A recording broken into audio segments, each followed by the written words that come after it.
Dear students, आज का हमारा टॉपिक है प्रायद्वीपीय पठार या दक्षिण का पठार। इससे पहले हम दो टॉपिक कर चुके हैं, हिमालय के उच्च भौतिक प्रदेश और मध्यवर्ती विशाल मैदान। तीसरा टॉपिक आ रहा है हमारा प्रायद्वीपीय या दक्षिण का पठार।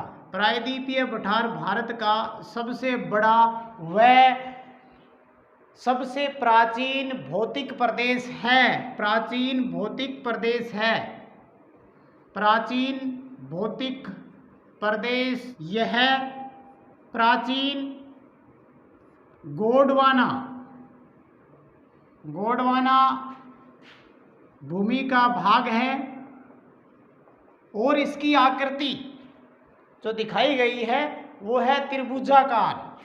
आकृति है त्रिभुजाकार।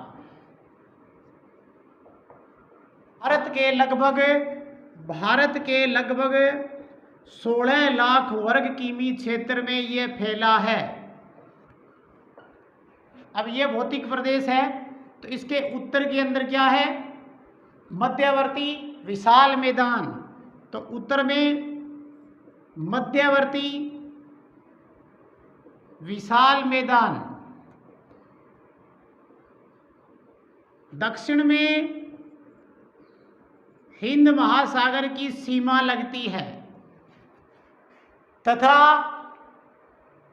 पूर्व में पूर्वी मैदान, पश्चिम में पश्चिम तटीय मैदानों का इसके साथ सीमा का निर्धारण होता है। उत्तर टू दक्षिण 1700 किमी लंबा है। 1700 किमी लंबा है तथा पूर्व से पश्चिम 1400 किमी, पूर्व से पश्चिम 1400 किमी लंबा है। इस भौतिक प्रदेश की समुद्र तल से औसत ऊंचाई भी, समुद्र से कितना ऊंचा है? समुद्र से इसकी ऊंचाई क्या है? 450 से 750, 450 से 750 मीटर, 450 से 750 मीटर समुद्र तल से ऊंचा है। मारवाड़ युग के कार्बोनिफेरस काल में मानी गई है। वर्तमान से 35 से 60 करोड़ वर्ष पूर्व की घटना है। पूर्व की घटना है तथा 35 करोड़ वर्ष पूर्व इसका प्रवर्तीकरण हुआ। 35 करोड़ वर्ष पूर्व इसका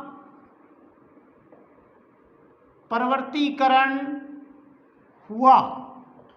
ज्वालामुखी लावा, ज्वालामुखी से लावा निकलता है। ज्वालामुखी लावा के द्वारा प्रायद्वीपीय पठार का निर्माण माना गया है। प्रायद्वीपीय पठार का निर्माण तथा यह भौतिक प्रदेश पेंजिया के टूटने के बाद गोंडवाना लैंड का हिस्सा था। पेंजिया के टूटने के बाद गोंडवाना लैंड का हिस्सा था। वैगनर महोदय ने अपने सिद्धांत में स्थलखंड को एक पेंजिया के रूप में माना था। उसने बताया कि पेंजिया के टूटने से दो खंड बने, एक तो अंगार लैंड और दूसरा गोंडवाना लैंड। प्रायद्वीपीय पठार के उपभाग, प्रायद्वीपीय पठार के 6 उपभाग हैं, चित्र में दिखाया गया है।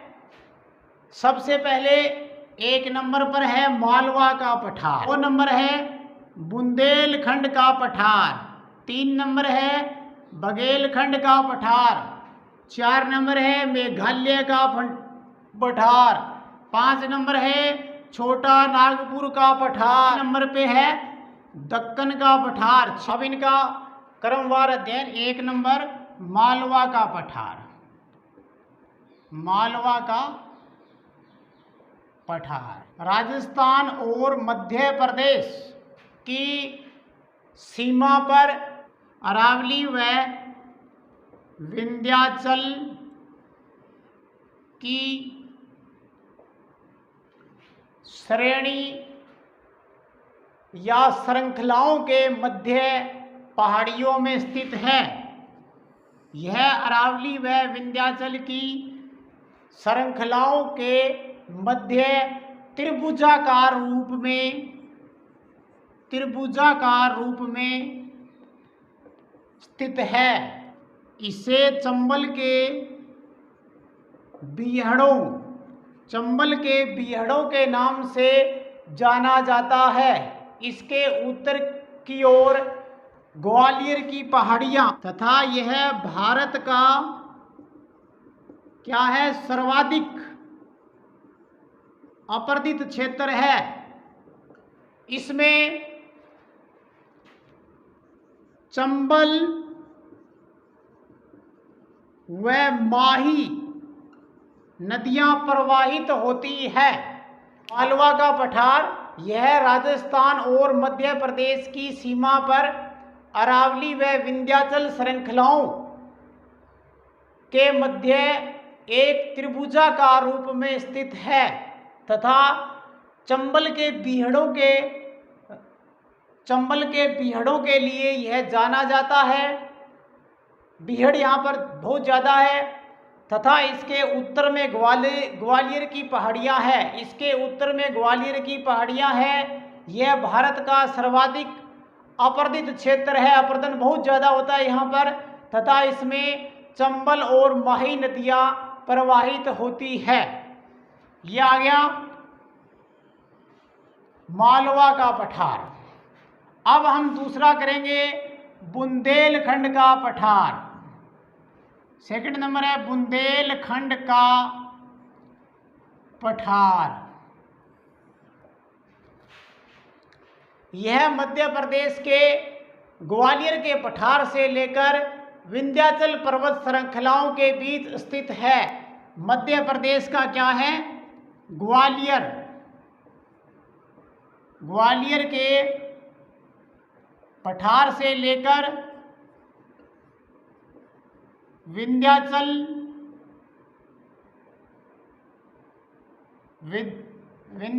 श्रृंखलाओं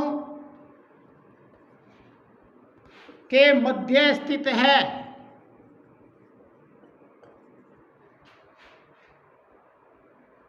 इसमें ग्रेनाइट व निस प्रकार की चट्टानें पाई जाती है। इसमें ग्रेनाइट व निस चट्टानों की प्रधानता है तथा इस पठार पर केन व बेतवा नदियां बेतवा नदी प्रवाहित होती है। बुंदेलखंड, सेकंड नंबर बुंदेलखंड का पठार यह मध्य प्रदेश के ग्वालियर के पठार से लेकर विंध्याचल पर्वत के मध्य स्थित है तथा इसमें ग्रेनाइट व नीच चट्टानों की प्रधानता पाई जाती है। इस पठार में केन व बेतवा नदियां प्रवाहित होती है। इसके बाद आएगा 3 नंबर बघेलखंड का पठार। यह पठार छत्तीसगढ़ के मेघालय पहाड़ियों के पूर्व में स्थित है। छत्तीसगढ़ के जो मेघालय पहाड़ियां हैं, मेघालय पहाड़ियों के पूर्व, यह छत्तीसगढ़ के मेघालय पहाड़ियों के पूर्व में स्थित है तथा यहाँ पर सोन व महानदी, एक तो सोन नदी, एक व महानदी, दोनों नदियाँ जल विभाजक का कार्य करती है। इसमें नेपाल की पहाड़ियाँ व कैमूर, कैमूर की पहाड़ियां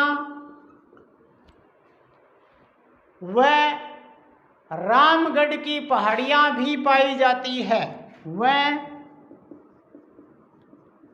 रामगढ़ की पहाड़ियां भी पाई जाती है। तो बघेलखंड का पठार है वो छत्तीसगढ़ के मेघालय पहाड़ियों के पूर्व में स्थित है। यहाँ पर जो सोन और महानदी है वो क्या जल विभाजक का कार्य करती है तथा इसमें नेपाल की पहाड़ी, कैमूर की पहाड़ी और रामगढ़ की पहाड़ियां भी पाई जाती है। मेघालय या शिलोंग का पठार जो कि यहाँ स्थित है भारत के नक्शे में, मेघालय का पठार मेघालय में स्थित है। यहाँ मोसिनराम व चेरापूंजी सर्वाधिक वर्षा होती है। यहाँ पर सर्वाधिक वर्षा वाले स्थान है। मेघालय का पठार समतल है। इसके पश्चिमी जो सिरा है ये सिरा यहाँ पर गारो पहाड़ियां व पूर्व की ओर मिकर की पहाड़ियां स्थित है। यह पूर्व है, पूर्व की ओर मिकर की पहाड़ियां स्थित है। छोटा नागपुर का पठार जो कि यहाँ स्थित है। छोटा नागपुर का पठार, इस पठार का विस्तार झारखंड, बिहार, छत्तीसगढ़ राज्यों में है तथा इसे भारत का रूर भी कहा जाता है। भारत का रूर। के उत्तर में तो राजमहल की पहाड़ियां, उत्तर में राजमहल की पहाड़ियां, दक्षिण में महानदी और पठार के बीचों बीच से दामोदर नदी बहती है। इसे यह नदी दो भागों में विभाजित करती है। यहाँ पर बिटुमेन्स कोयला अधिक पाया जाता है। यहाँ पर महानदी, सोन, दामोदर इस पठार की क्या है, प्रमुख नदियां हैं।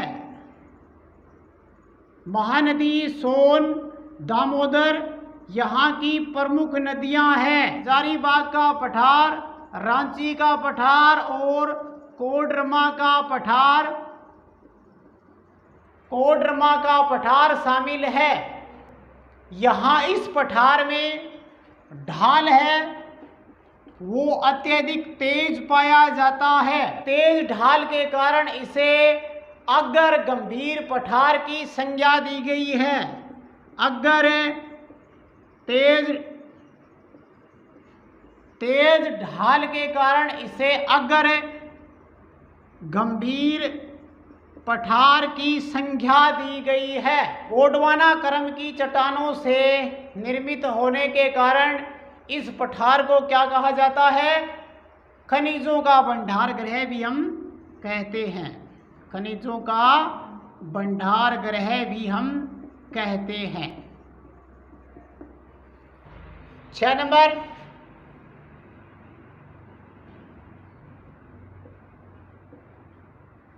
दक्कन का पठार। यह प्रायद्वीपीय पठार का जो ये प्रायद्वीपीय पठार है इसका क्या है, सबसे बड़ा भाग। प्रायद्वीपीय पठार का सबसे बड़ा भाग है और इसका विस्तार है वो आंध्र प्रदेश, महाराष्ट्र व कर्नाटक। यह ताप्ती नदी के दक्षिण में स्थित है। भारत का जो कुल क्षेत्र है उसका 12 लाख वर्ग किमी क्षेत्र पर फैला है। इसका निर्माण क्रिटेशियन युग में दरारी ज्वालामुखी से हुआ है। यहाँ पर स्थित लोनार झील एक क्रेटर झील है। लावे से काली मिट्टी का निर्माण हुआ है। प्रायद्वीपीय पठार की मुख्य पहाड़ियाँ, सबसे पहले आएगी अरावली पर्वतमाला। मालवा का पठार है। मालवा पठार के उत्तर में, यह मालवा पठार के उत्तर में दक्षिण पश्चिम से उत्तर पूर्व की ओर लगभग 850 किमी में फैली है। गुजरात, राजस्थान, हरियाणा, दिल्ली तक है। इस पहाड़ी का राजस्थान में विस्तार क्या है? सर्वाधिक है। विस्तार है अरावली का, वो राजस्थान में सर्वाधिक है। और इसकी सबसे ऊंची चोटी गुरु शिखर, सबसे ऊंची चोटी गुरु शिखर चोटी है, जो 1722 मीटर है। सेकंड नंबर, विंध्याचल पर्वत। इसकी शुरुआत गुजरात से होती है। इसका मूल रूप विंध्याचल, भंडारे, कैमूर व पारसनाथ के रूप में स्थित है। यह पर्वत श्रृंखला भारत को दो भागों में बांटती है। यह भारत की प्राचीन आर्य व अनार्य संस्कृति को अलग करती है। नंबर, सतपुड़ा पर्वतमाला। यह मध्य प्रदेश व छत्तीसगढ़ के बीच 3 पहाड़ियों के रूप में स्थित है। इन तीनों पहाड़ियों को सतपुड़ा, महादेव, मेकाले, 3 पहाड़ियों के नाम हैं सतपुड़ा, महादेव, मेकाले। महादेव की जो सबसे ऊंची चोटी है वो है धूपगढ़, पंचमंडी, मध्य भारत का स्वास्थ्यवर्धक स्थल है। मेकाले की पहाड़ियों की सबसे ऊंची चोटी, मेकाले की पहाड़ियों की सबसे ऊंची चोटी अमरकंटक है। अमरकंटक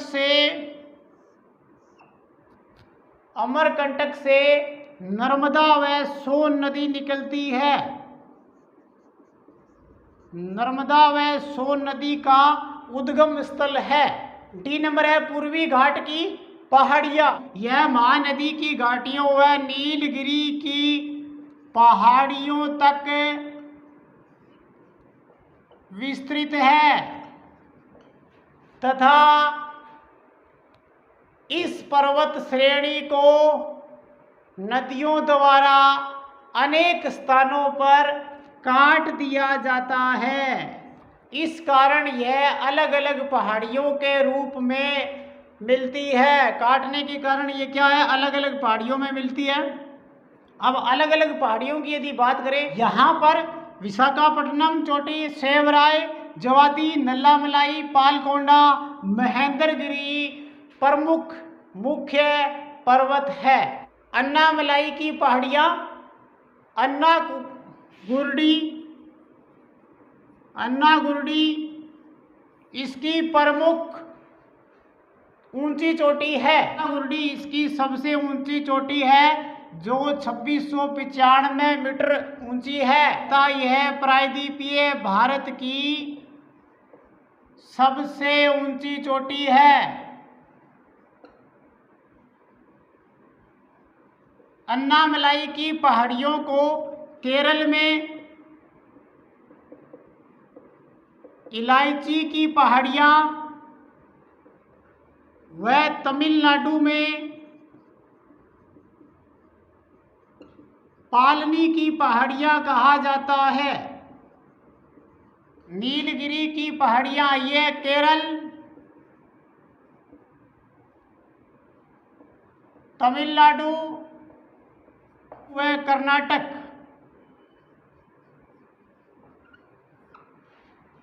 में पाई जाती है या फैली है। सबसे ऊंची चोटी है डोडा बेटा 2637 मीटर तथा डोडा बेटा प्रायद्वीप भारत की दूसरी सबसे ऊंची चोटी है। सेकंड नंबर की दूसरी ऊंची चोटी मानी गई है। नीलगिरी की पहाड़ियाँ पूर्वी व पश्चिमी घाट का जंक्शन कहा जाता है। महत्व विशेषताएं, सबसे पहले यह जो यहाँ पर जो दक्कन का पठार है वहाँ हमने पढ़ा काली मिट्टी पाई जाती है। तो काली मिट्टी है वो कपास उत्पादन के लिए सर्वाधिक उपयोगी है। समतल धरातल के कारण, समतल धरातल है उसके कारण क्या है कि पुल का निर्माण, भवन निर्माण, सड़क निर्माण इत्यादि कार्य आसानी से किए जा सकते हैं। दक्षिण का पठार दर्शनीय स्थल, दक्षिण का पठार कई दर्शनीय स्थल प्रदान करता है। दक्षिण का पठार एक प्राचीन खंड है। यहाँ पर धात्विक खनिजों के अपार भंडार मिलते हैं। यहाँ पर अनेक झीलों व तालाबों का निर्माण हुआ है, जिसमें उड़ीसा की चिल्का झील विश्व प्रसिद्ध है। इस पठार की प्राचीन नदियों ने पूर्वी व पश्चिमी तटीय उपजाऊ मैदानों का निर्माण किया है। धन्यवाद।